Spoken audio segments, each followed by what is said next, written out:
অষ্টম শ্রেণীর জীবন জীবিকা ৩৯ পৃষ্ঠার সমন্বয়ন।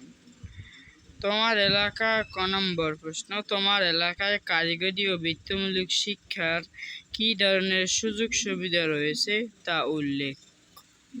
আমার এলাকায় কারিগরি ও বৃত্তিমূলক শিক্ষার যে ধরনের সুযোগ সুবিধা তা উল্লেখ করা হলো: polytechnic institute, technical training centre, SSC vocational, HSC vocational, technical school and college, graphic arts institute, টেকনিশিয়াল teachers training college, textile institute. খ, তোমার এলাকায় কোন কোন কারিগরি ও বৃত্তিমূলক কাজের চাহিদা রয়েছে বলে তুমি মনে করো?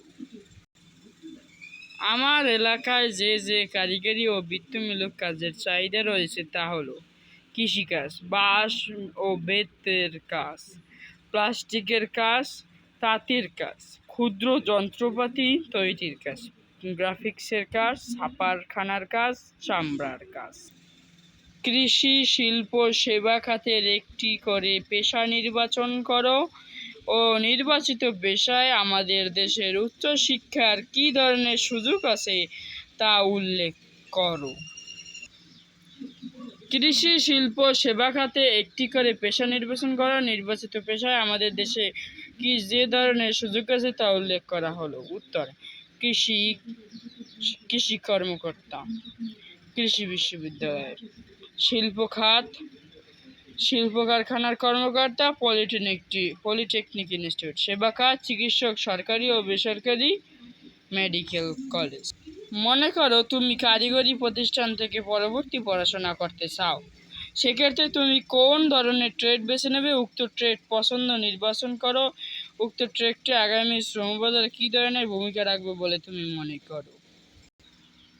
ধরি আমি কারিগরি প্রতিষ্ঠান থেকে পরবর্তী পড়াশোনা করতে চাই, সেক্ষেত্রে সেখানে আমি graphics design and multimedia trade বেছে নেব।